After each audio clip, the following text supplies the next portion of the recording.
नमस्कार। इस सेशन में हम अनकन्वेंशनल मशीनिंग मेथड के अंतर्गत केमिकल मशीनिंग के बारे में जानेंगे। तो शुरुआत करते हैं इंट्रोडक्शन से। Chemical machining non traditional machining process का एक प्रकार है। इसमें जिस वर्कपीस की मशीनिंग की जानी होती है उसके ऊपर मास्किंग की जाती है। मास्किंग के बाद उस क्षेत्र को खुला छोड़ दिया जाता है जिस क्षेत्र में मशीनिंग की जानी होती है। फिर इस वर्कपीस को जिसमें मास्क चढ़ा हुआ होता है एक स्ट्रॉन्ग एसिडिक या फिर एल्कलाइन केमिकल रिएजेंट में डुबा दिया जाता है। स्ट्रॉन्ग एसिडिक सॉल्यूशन के कांटेक्ट में आने पर वर्कपीस का मटेरियल बाहर निकलने लगता है। केमिकल मशीनिंग में पॉकेट या कंटूर टाइप के प्रोडक्ट बनाए जाते हैं। इस मशीनिंग मेथड के द्वारा माइक्रो इलेक्ट्रो मैकेनिकल सिस्टम और सेमीकंडक्टर इंडस्ट्रीज में उपयोग होने वाले वर्कपीस बनाए जाते हैं। केमिकल मशीनिंग के प्रकार। केमिकल मशीनिंग के प्रकार हैं chemical milling, chemical blanking, photochemical machining आदि। Working principle of CHM। Chemical machining में किसी भी वर्कपीस में मशीनिंग करने के लिए केमिकल ईचिंग का उपयोग किया जाता है। वर्कपीस का वह भाग जिससे मटेरियल को रिमूव करना होता है उसे एक केमिकल के संपर्क में लाते हैं जिसे इंचेंट कहते हैं। वर्कपीस और इंचेंट के बीच में होने वाली केमिकल रिएक्शन से वर्कपीस का मेटल बाहर निकल जाता है। वर्कपीस के उस भाग में जहाँ से मेटल को रिमूव नहीं करना होता है वहाँ पर मास्किंग की जाती है। उसके बाद ही केमिकल इचिंग की जाती है। इस डायग्राम में यह देखा जा सकता है कि वर्कपीस को केमिकल रीएजेंट में डाल के रखा गया है। वर्कपीस के कुछ भाग में मास्क का उपयोग किया गया है एवं कुछ भाग खाली छोड़ा गया है जहाँ पर मशीनिंग की जानी है। इस पूरे सेटअप में एक स्टीरर का भी उपयोग किया जाता है जिससे केमिकल रीएजेंट वर्कपीस के चारों ओर समानता से रहे। इसके अलावा यहाँ पर एक कॉइल लगाई गई है जिसमें हीटिंग और कूलिंग दोनों ही चीज़ें करने का प्रोविज़न है। केमिकल रिएजेंट को हीट या कूल करके वर्कपीस में मशीनिंग की प्रक्रिया की गति को नियंत्रित किया जा सकता है।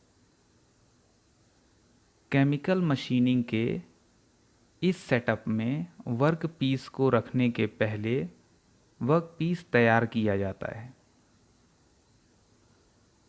Process detail of chemical machining. Chemical machining में वर्कपीस को 5 प्रक्रियाओं से होकर गुजरना होता है। पहला वर्कपीस प्रिपरेशन, दूसरा कोटिंग विथ मास्किंग मटेरियल, तीसरा स्क्रबिंग ऑफ मास्क, चौथा ईचिंग और आखिरी डीमास्किंग। आइए इनको विस्तार से जानते हैं। Work piece preparation. जिस वर्क पीस में मशीनिंग करनी होती है उसके ऊपर ऑयल, ग्रीस, डस्ट या फिर जंग और भी कोई सब्सटेंस नहीं होना चाहिए। वर्कपीस की सरफेस साफ सुथरी होनी चाहिए।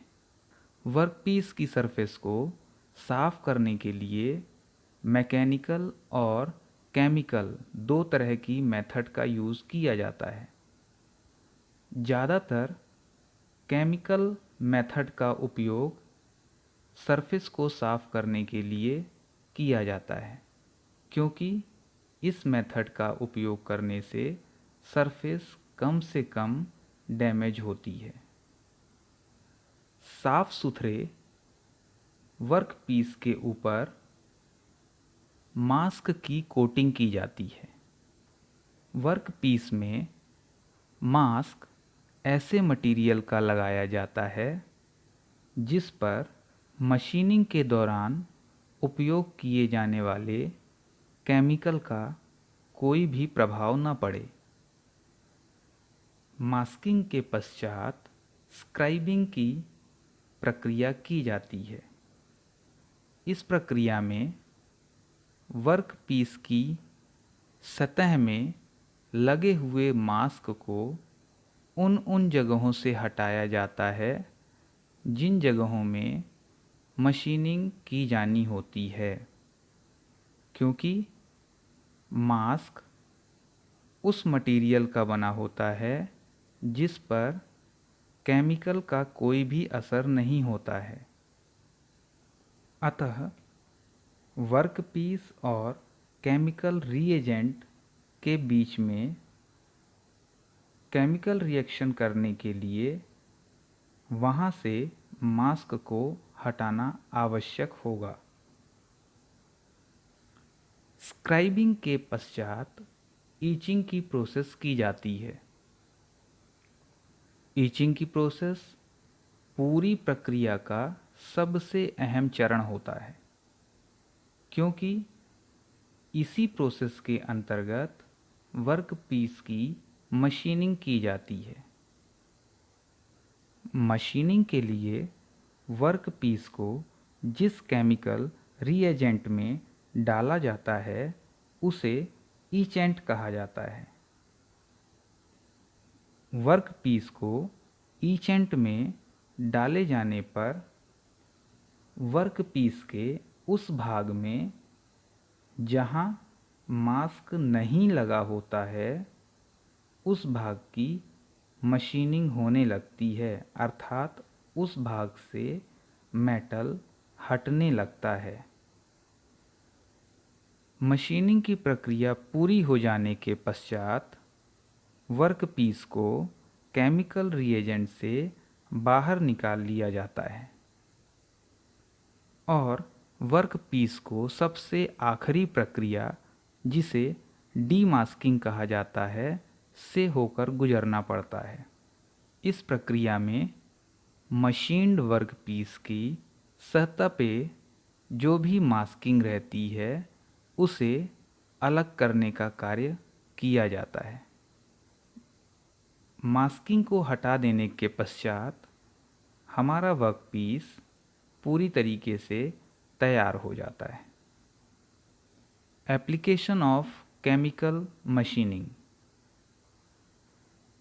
केमिकल मशीनिंग का उपयोग एयरक्राफ्ट इंडस्ट्री में बहुत ही कठिन आकार के वर्कपीस बनाने में किया जाता है। केमिकल मशीनिंग के अंतर्गत केमिकल ब्लैंकिंग का उपयोग शीट मेटल वर्कपीस की कटिंग में किया जाता है। इसी प्रकार फोटोकेमिकल मशीनिंग का उपयोग सेमीकंडक्टर वेफर्स के सर्किट डायग्राम बनाने के लिए किया जाता है। Advantages of chemical machining. Tool की लागत कम होती है, एक ही वर्कपीस में कई बार मशीनिंग की प्रक्रियाएं की जा सकती हैं। चूँकि यहाँ पर मैकेनिकल फोर्स का उपयोग नहीं होता है, इसलिए इसे कमज़ोर वर्कपीस पर भी उपयोग किया जा सकता है। जटिल आकृति के वर्कपीस पर मशीनिंग की जा सकती है। हार्ड और ब्रिटल मटेरियल पे भी मशीनिंग संभव है। Disadvantages and limitations of chemical machining. Chemical machining में मेटल रिमूवल रेट बहुत ही धीरे होता है, इसलिए इसके ऑपरेशन की कॉस्ट बहुत ज़्यादा है। इस मशीनिंग में बहुत ही कम थिकनेस के मेटल को रिमूव किया जाता है। इस मशीनिंग के द्वारा शार्प कॉर्नर नहीं बनाए जा सकते हैं। इस मशीनिंग के लिए स्किल्ड ऑपरेटर की आवश्यकता होती है। चूँकि केमिकल मशीनिंग में, जैसा कि नाम से ही पता चलता है, रसायनों का उपयोग किया जाता है जो कि वातावरण में अपना दुष्प्रभाव छोड़ते हैं। केमिकल मशीनिंग में उपयोग होने वाले अधिकांश सॉल्यूशंस जैसे इचेंट्स, स्ट्रिपर्स, क्लीनिंग सॉल्यूशन आदि बहुत ही हानिकारक लिक्विड होते हैं, इसलिए इनकी हैंडलिंग और डिस्पोजल बहुत ज़्यादा कॉस्टली होती है। आइए इस सेशन को कंक्लूड करते हैं।